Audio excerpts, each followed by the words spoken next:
thought your Boeing 747 argument was that complexity can only be produced by, that a God could only produce the whole evolutionary story if it was more complex than the whole evolutionary story. Well, I don't think it would have to be more complex, but it certainly couldn't be simple anyway. It would have to be, I mean, if we're asking God to be capable of designing the laws of physics, minimally designing the laws of physics, let's say, twiddling the knobs to get the universe's fundamental constants right in order to produce a universe, perhaps dealing with the chemical events of the origin of life. So he's got to be at least as complicated enough to do that, and he's got to forgive your sins and listen to your prayers and all that kind of thing. That's not a simple creature.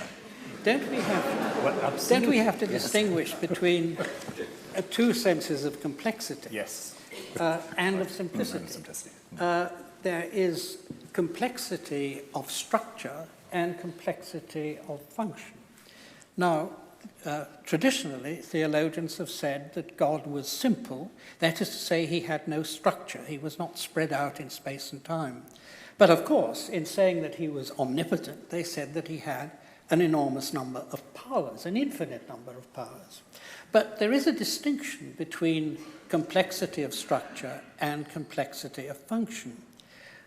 Take my electric razor. It is a much more complicated machine than a cutthroat razor. The cutthroat razor is simple in structure, but it has more complex powers than the electric razor, because the electric razor can only be used to shave a beard, whereas the cutthroat razor could be used to cut a throat. Indeed, you needn't even have a cutthroat razor. You just find a stone, a flint, and I really don't see what you're saying. I mean, you cannot be serious. Two senses of simplicity. Can I have a go? Yes, please. Yes. Yes, you three are. You can do better. Not that I know much about razors. Certainly, my recent encounter with the Archbishop of Canterbury in the Sheldonian Theatre in Oxford, that was completely ruined by the chairman, who was a philosopher and felt it was his role to clarify things, and of course that meant obscuring things.